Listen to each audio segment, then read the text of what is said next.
Have you ever wondered what would happen if someone built a chain-linked railgun? Well, let's find out today. So button number 1 spins the chain-linked railgun up into action, and button number 2 fires it at the target. So there we go, as the railgun blasts its first shot through the stack of armoured warriors that we've got here. Now the timing system of this railgun needs to get going, and the railguns need to charge themselves up when activated, but once it is activated, the railguns will fire one after another consistently, like so. So you can see one railgun rotating around, blasting them robots apart. The robots really didn't take much, they're only light armor robots. You can see they've just been blasted into smithereens.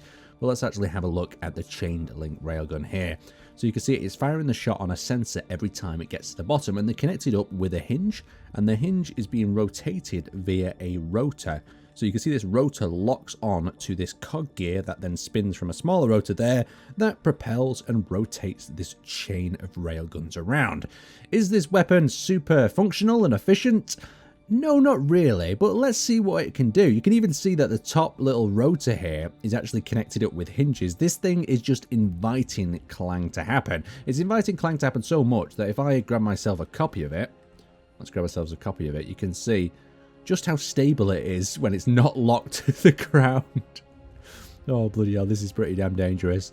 But you can see it's already disconnected itself, and each one of these little hinges here is a weak point in this design, but when you're building stupid, non-functional, but really fun weapon systems like this, that is something that you've got to have. So this is available on the workshop if you do want to check it out, but we're going to do a bit more testing today. Now our next fun little target is this APC here. So let's see how this APC deals with it. So this APC is pretty well armoured, it's actually got quite a lot of components on the inside, but it is a railgun that's going to be shooting at it.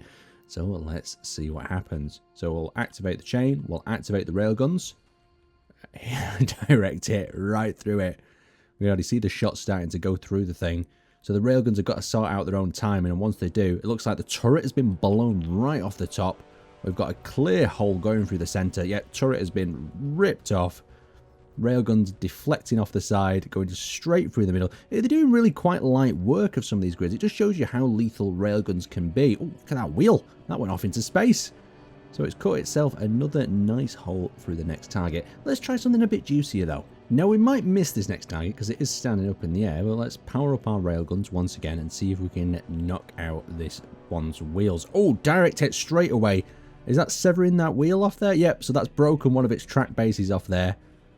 So you can see how the railgun's deflecting off, firing rapidly into each of the targets. Let's get a close-up on the railgun firing as it's rotating around. So them sensors are detecting at the bottom, turning it back off, letting them recharge. But it looks like it is missing. The whole track segment's gone off. Can we jump ourselves into the cockpit up here? Let's see if we can. We'll pop ourselves out of that one. We'll drive ourselves into this, and we'll see if we could drive away from this. I don't know if we're going to be able to. So we're trying to drive away.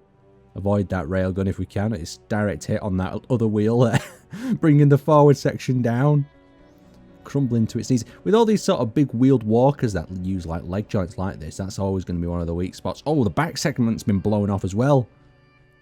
Obviously, we're too high up to actually hit the cockpit, but the rear wheels are coming off to the side. We're still able to move. This crawler can move to some degree. Let's see if we can cut off that other wheelbase there, the other track segment. Oh, it's hit our rear track segment. It's gone into the hole at the back. That's causing us to get a bit more stuck. Yeah, I think we're stuck here. I think that's as far as we're going to get with this one. Ooh, lots of damage I'm hearing as things are deflecting through. Railguns bouncing right off them surfaces, ricocheting off to the background there. Yeah, so it's really messed up this track segment. But it's amazing to see just how many ricochets them railguns seem to do. So that track section is ripped off and this crawler is out of the action. That section's actually dug into the ice there. Let's try some more targets. There's nothing really beats just blowing things up in Space Engineers. So we've lined up another possible victim of this railgun cannon, and it's walking right across. Railguns are missing. We've hit a leg. Oh, shots going right through the back of it. Joints are being hit hard. Just the propulsion that railgun gives you, that leg joint has completely been ripped off. It's trying its best to limp itself away. So one of the legs just got absolutely battered.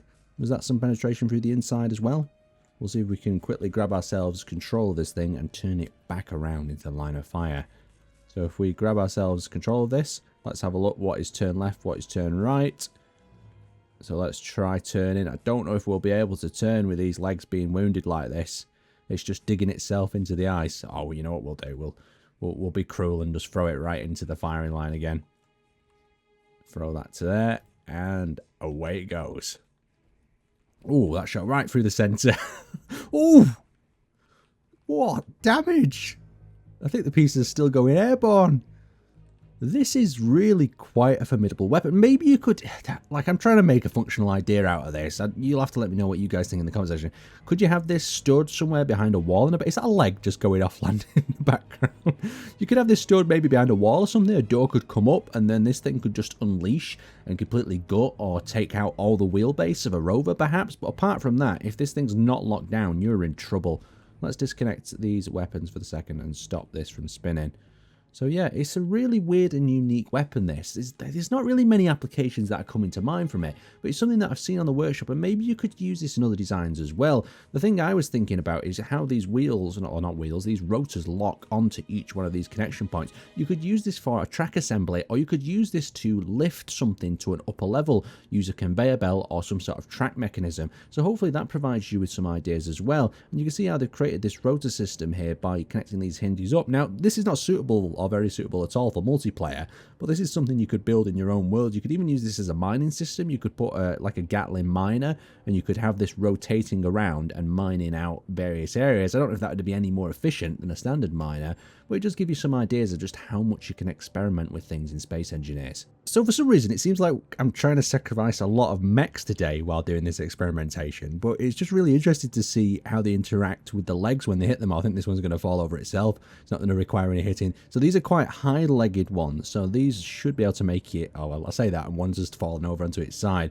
But if they do connect with any of these legs components as they're walking across, they're going to be completely destroyed. But the robots have been extremely lucky at the moment. They've managed to make it across the ice without having any of their limbs torn off, but maybe I'll be speaking too soon. Yeah, they're making it across. No damage there at all just yet. Perfectly dodging all the railguns. Not very good for experimental purposes. Yep, will this last one make it through? It looks like it is going to. It's not going to line up in time. Oof, very close indeed. So I wanted to see just how well this could trip up a large rover. So we've got another one of these sort of crawler type rovers from the Steam Workshop, just to have a bit of experiment with. So as it's rotating here, it's got multiple wheelbase assemblies. So as them railguns hit them wheels, we're looking for them to shred right through and stop this dead in its tracks. And it seems to be doing so. Look at that ricochet. That ricochet went right up the top. So we'll grab ourselves back in the cockpit and see if we hit the accelerator. Can we get past this railgun? So it looks like our first wheelbase has done so.